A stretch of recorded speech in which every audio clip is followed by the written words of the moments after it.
nag-renew kami ng IRP and si Mama Karek ay IRP stamp 4 na. Yay! Eh, syempre, ano na yun. Approved na yun, no? Yeah, so, yun yung medyo confusing pero kinonfirm siya ng HR namin na pwede tayo mag-apply by June kasi nga may bagong guidelines siya. As in, super bago siya. So, kahit yung immigration officer na dito, no? Parang nagkaroon pa ng confusion, kinabahan ako, makakapag-renew ba tayo? Kasi, tapos, sa akin naman, ito, medyo mahaba yung listahan ko. For spouse of work permit holder. So, yun lang naman yung sa IRP renewal. Wala naman si Pen IRP, so hindi siya kasali sa renewal.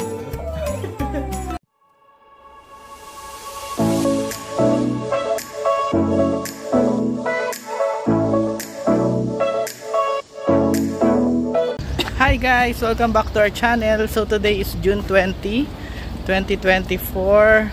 Pauwi na kami guys. Alam niyo ba saan kami galing? Galing kami sa immigration. Nag-renew kami ng IRP and si Mama Karek ay IRP stamp 4 na. Yay! Eh syempre ano na yun. Approved na yun, no? So yun. Stamp 4 na si Mama Karek kasi nga siya ay critical skills employment permit holder. So 2 years lang or 21 months to be exact from the date of na-employ siya. Dun mag-start yung bilang nung 21 months. Tapos pwede na siya mag-apply for stamp 4. Tapos ako naman, hindi ako kasi stamp 1. Hindi kasi ako stamp 1. Ano ako ni Mama Kare, ano siya. Dependent ako. So, kailangan ko magbuno ng 5 years para mag-stamp 4. So, yun, na-discuss ko na rin yan sa mga previous vlogs namin. So, ayun, ang sa akin is renewal lang ng stamp 1. Si Ma'am Hare, nag-apply siya for stamp 4. Tapos yun. What difference? Difference ng stamp 1. Ano daw difference ng stamp 1 at stamp 4? Yan, so ang difference ng stamp 1 at stamp 4, yung stamp 1 nakatay yung employee dun sa employer. So hindi rin sila pwedeng mag-business, 'di ba?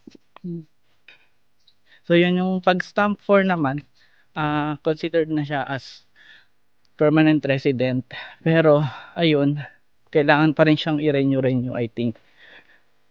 Tapos parang open work, parang open work permit na.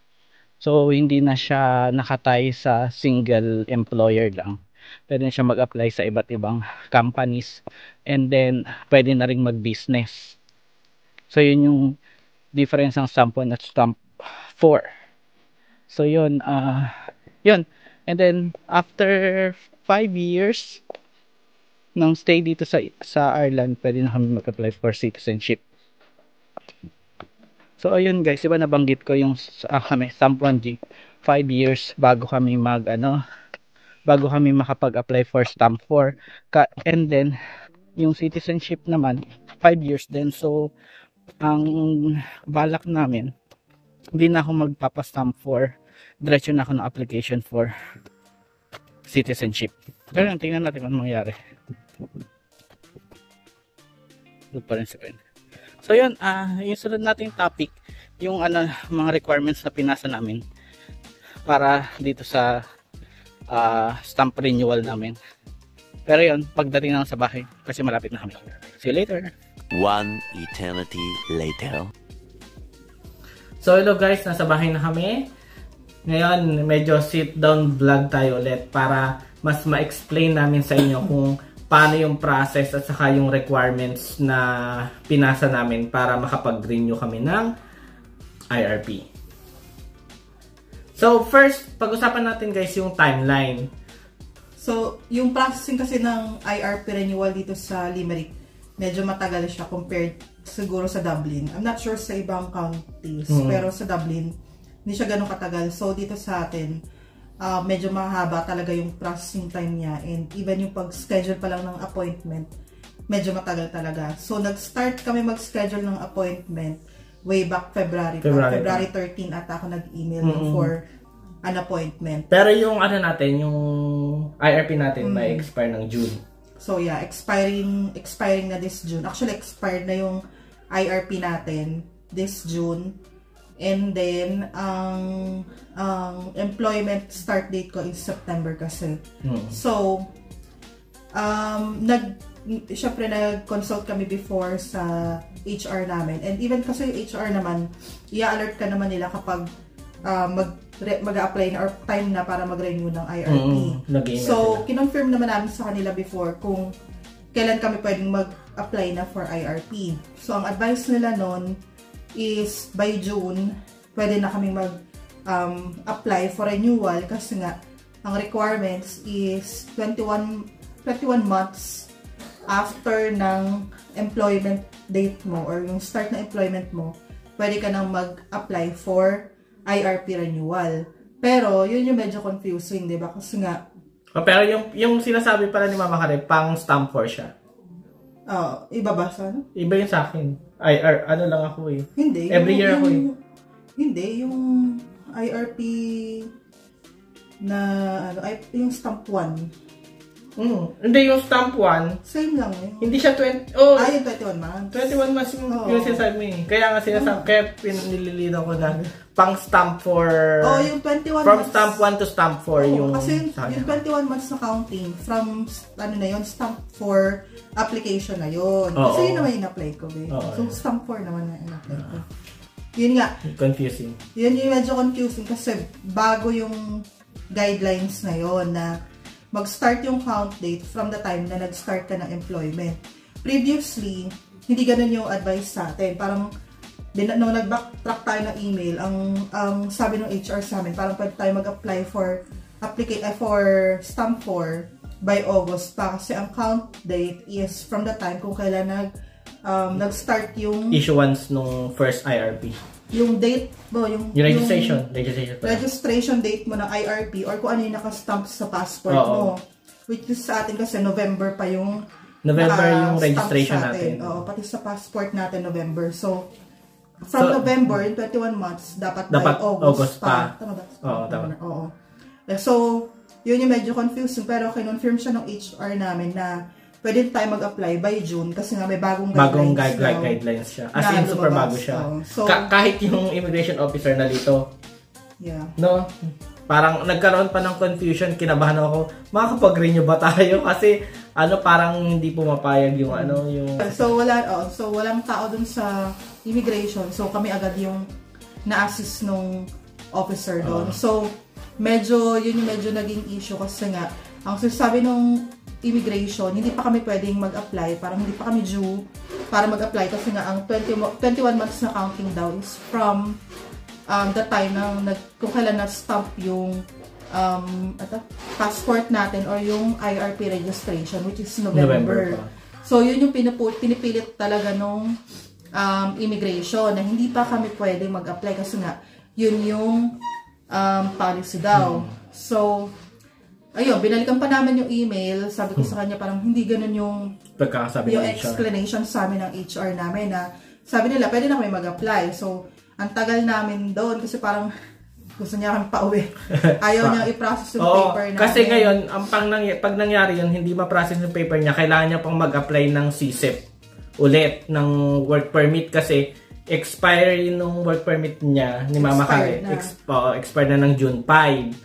So, kung antay pa namin August, kailangan niya mag-apply ng work permit pa ulit kasi hindi kami pwedeng mag-work nang walang work permit. So, yun, buti nagkalinawan at nakapag-renew kami. Yung work permit, yun lang kasi ito hindi rin natin alam yung information. Akala namin kasi before,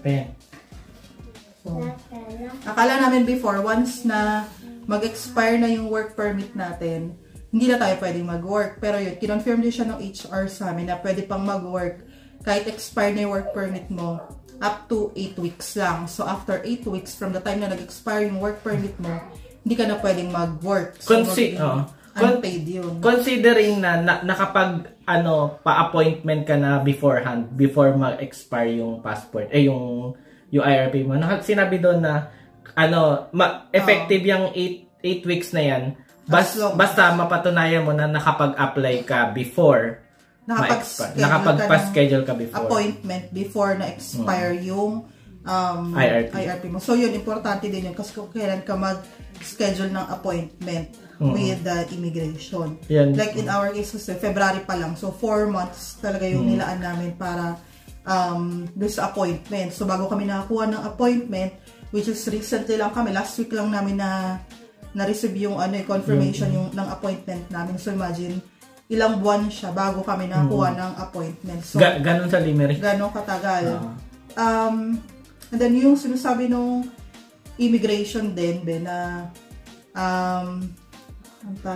yun nga, parang pinupush na kasi nga na hindi pa kami pwede mag-apply kasi nga, even na ang count date natin is September, parang sinasabi niya, 3 months before no expiry na 3 months before ng tama ba 21 months after nung employment date mo, doon ka pa lang daw dapat mag-schedule ng appointment, which hindi talaga nagme-make sense. Oo, kasi alam naman nila na backlog sila, bakit parang sa amin yung sisi.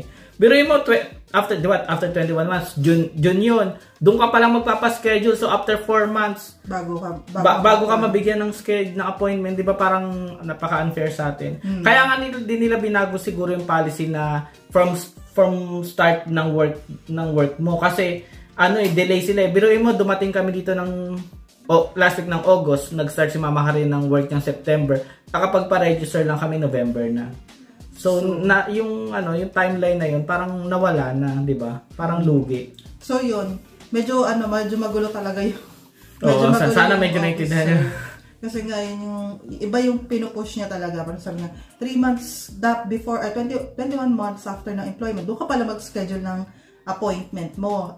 Pero kasi doon sa policy, kahit doon sa binasa niya, 21 months you can apply for stamp 4. So yun yung sabi ko sa niya, hindi ba ito na yung application natin? Kaya hindi yung pagpapaschedule. Iba yung pagpapaschedule ng appointment sa yun sa application mo mismo na stamp 4. So yun. Ano ginagawa natin ngayon? Ito yung application, hindi ito yung papa-appointment. So medyo magulo siya. Kaya, pero yun, ginawa niya, tumawag siya dun sa supervisor niya to confirm daw, ganyan.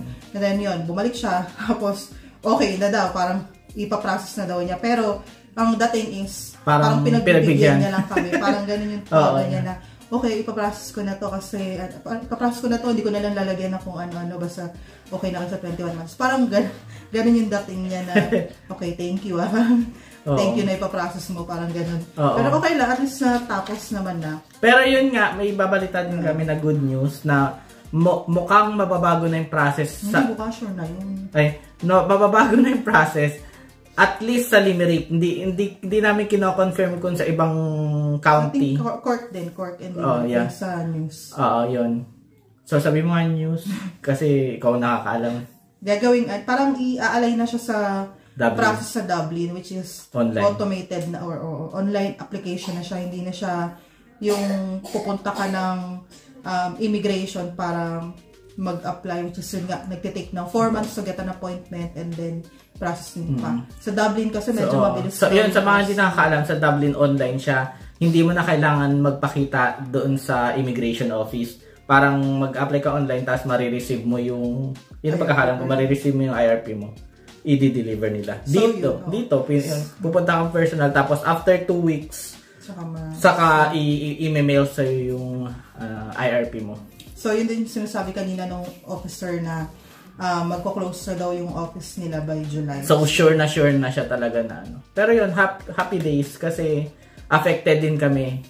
Pero although yun nga, nagawa pa rin namin ito lumang process, happy pa rin kami kasi next year, online ang gagawin namin. So yun yung yun yung nangyari na muntikan na kami talagang hindi makapag-apply. Diyos ko kung mangyari sa atin yun, grabe mangyari kasi kailangan po mag-apply ng CSEP, ganyan. Tapos kailangan ba namin tumigil mag-work? So ang daming mga dapat na mangyari na buti na lang hindi nangyari. So yun. Next, pag-usapan natin, haba ng 11 minutes. Next yung pag-usapan natin yung mga requirements na pinasa namin. So Pero ito, yung mga requirements, napakasimple lang yan. Pagka nag-apply kayo through email, magre-reply sila kapag may appointment na ng mga ganito, ng listahan ng mga requirements, kaya hindi kayo siguradong maliligaw. So, i-discuss lang natin para sa mga hindi pa nakakapag-apply, para makapag-prepare sila habang nag-aantay ng schedule, di ba? First, yung kay ma'am, magkaiba kami ng requirements. Although almost pareho, pero may mga additional requirements. May mga additional na requirements na sa akin. So, unang requirements muna yung kay Mama Hare. So, ito yung mga work permit holders, and then yung stamp 1 and stamp 4. So, first requirement is the immigration appointment, which is yung ini-email ng immigration office sa'yo to confirm yung application mo. Ano lang siya, email lang siya. So, yun lang ipiprint mo. Tapos, next, passport and IRP. So, yun. Valid passport dapat. And then, yung IRP mo. Yung IRP pala, na current IRP mo na expire, kukunin nila. So, surrender mo. So, dapat meron kang copy or ano mo na siya, photocopy mo na siya beforehand. Next, yung work permit or stamp for support letter or hosting agreement. Ang pinasa namin dito is yung work permit ni Mama Hare, which is yung 2 years na work permit niya. Next, yung current letter from employer is stating the date you commence employment, location of employment, and job title. Pero hindi siya sinasabi, hindi siya yung contract. Nakalagay dito na not contract. So, yung kasi sa company namin, meron na kaming parang online request na mga ganito, kaya automatic na sa amin. So, parang ititik lang namin kung kailangan ba ng ganito, IRP renewal letter, COE, ganyan. So, madali na doon na nakuha namin itong current letter from employer. Next, yung pay slips. So, ang prepare namin dito is yung last 3 months na pay slip. Pero isa lang yung current lang. Isa lang yung hiningi. Next is yung proof of address. Ito naman yung utility bills mo na nakapangalan sa iyo, and then or yung tenancy agreement. Next yung ito yung mahaba na makuha sa revenue.ie. Explain mo nga ito. Employment details summaries for 2 years ata dapat siya. So 2023 and 2022 yung kinuha ko, which is downloadable naman siya from revenue.ie. Dali lang siya. Oo. So, yun lahat, yun lang yung requirements para sa stamp 1 renewal or yung stamp for initial application. Tapos, sa akin naman, ito, medyo mahaba yung listahan ko. For spouse of work permit holder. First, yung immigration appointment, which is yun nga. Next, passport and spouse's passport. So, kailangan yung passport ni Mama Hare. And then, yung IRP naming dalawa. Pero yun, kinonfiscate din yung IRP ko. Kinuha nila. Next, spouse must be present. So, kahit hindi renewal ni Mama Hare, kailangan kasama ko pa rin siya. Next, spouse work permit. So, same lang doon. And then, recent letter from spouse's employer and payslip. So, yun, same pa rin sa kanya. And then, ito yung kakaiba sa akin, kailangan ng original marriage certificate. Ang pinasa ko dito yung PSA copy. And then, proof of residence in the state. So, ito yung medyo kakaiba. Kasi nakalagay dito, proof of residing in Ireland for previous year. Letter from employer or GP attendance letter. So, since may work ako, pinasa ko dito yung letter from employer ko, and then isang payslip din. Kasi hiningaan din ako, buti na nga nagpasa ako. Kasi tinanong niya kung nag-work ba ako, so hiningaan ako ng payslip. So, maganda may current payslip. Ngayon, kung wala ka namang work, GP attendance letter, pwede na daw. Next, hiningi din to, private medical insurance. Meron, hiningi ka din? So, yun. ano naman kami, nasa isang letter lang naman kami. Kahit hindi siya, wala siya sa list sa, ano eh, sa... Oh, wala siya sa list ngayon eh. No? Stamp for renewal, pero hiningi nila. And lastly, yun, proof of address. May utility bills din na nakapangalan sa akin. So, ang ginawa namin dito ni Mama Kare, naghati kami ng ano, yung sa mga utility bills.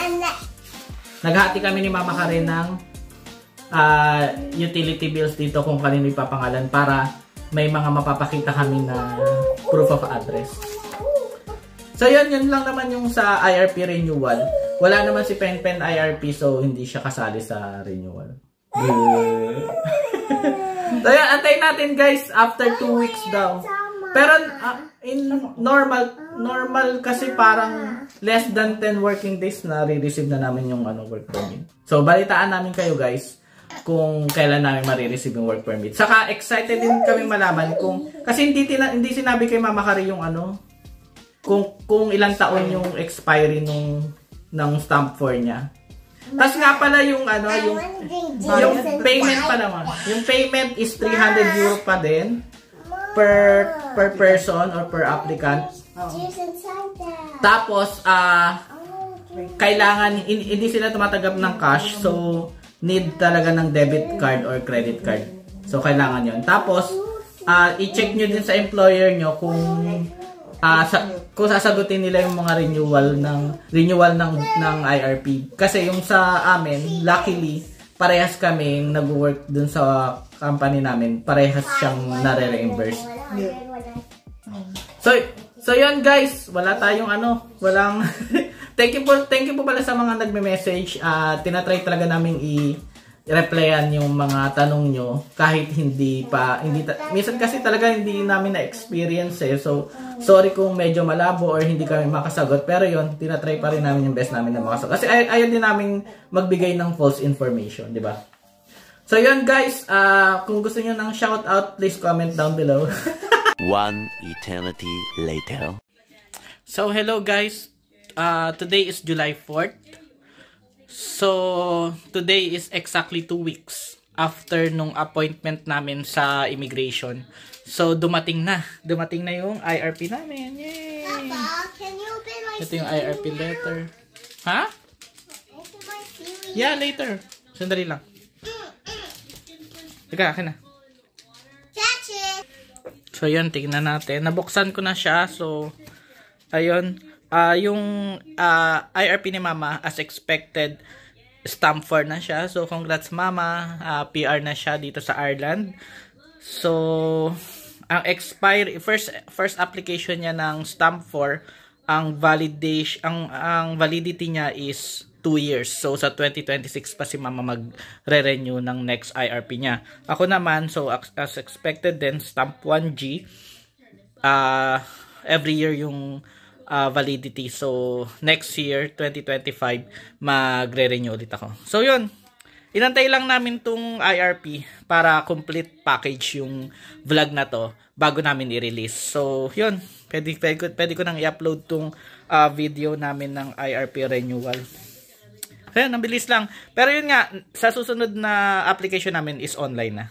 So, yun. Thank you for watching. Please subscribe to our channel. And please comment din kung gusto nyo magpa-shoutout. Thank you. Bye!